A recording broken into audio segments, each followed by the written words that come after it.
అనురాధ మేడంని చూసారు మీరు.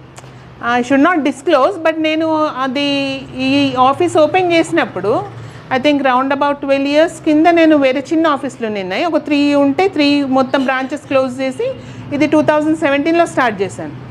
అప్పుడు మేము ఒక అడ్వర్టైజ్మెంట్ ఇచ్చామన్నమాట, ఇట్లా స్టాఫ్ కావాలి అది ఇదని. అప్పుడు అనురాధ మేడం వచ్చారు. She was going through some turmoil in her life. అప్పుడు తను ఒకటే అడిగారు, నాకు ఏమీ వద్దు, నాకు ఒక జాబ్ ఇవ్వు, నువ్వు నేను చూస్తే నాకు ఏదో ఒకటి, నాకు జాబ్ ఇవ్వు అంటే మీరు ఏం చేయగలుగుతారండి అని అంటే నేను ఓన్లీ పాటలు పాడగలుగుతాను. మరి పాటలు పాడితే వాళ్ళు నేర్పించగలిగేటట్టు ఉండాలి, అని నేర్చుకునే వాళ్ళు రావాలి. సో నా సెక్టర్ కాదు అది, నేను దానికి మళ్ళీ ఒకటి ఇచ్చేయాలి.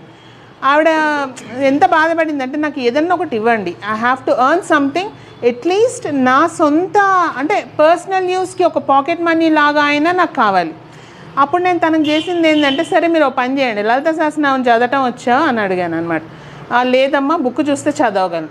సరే మీరు ఒక పని చేయండి, బుక్ చూసుకుంటూ నేను మీతో పాటు కూర్చుంటాను, ప్రతి శుక్రవారం ఇక్కడికి వచ్చి లలిత సహస్రనామం చదవండి, నేను మీకు సర్టన్ అమౌంట్ ఇస్తాను, ఇంకా మీకు ఏమీ అవసరం లేదు, దాని తర్వాత హనుమాచార్య సంకీర్తనలు ప్రాక్టీస్ చేసుకోండి, మన స్టూడెంట్స్ ఎవరైనా నేర్చుకుంటా అంటే నేను మీకు అటాచ్ చేస్తాను అని చెప్పేసి అలా చేయటంతో అమ్మవారే ఆవిడకి నెక్స్ట్ లెవెల్ అంతా చూపిస్తూ she came out of it.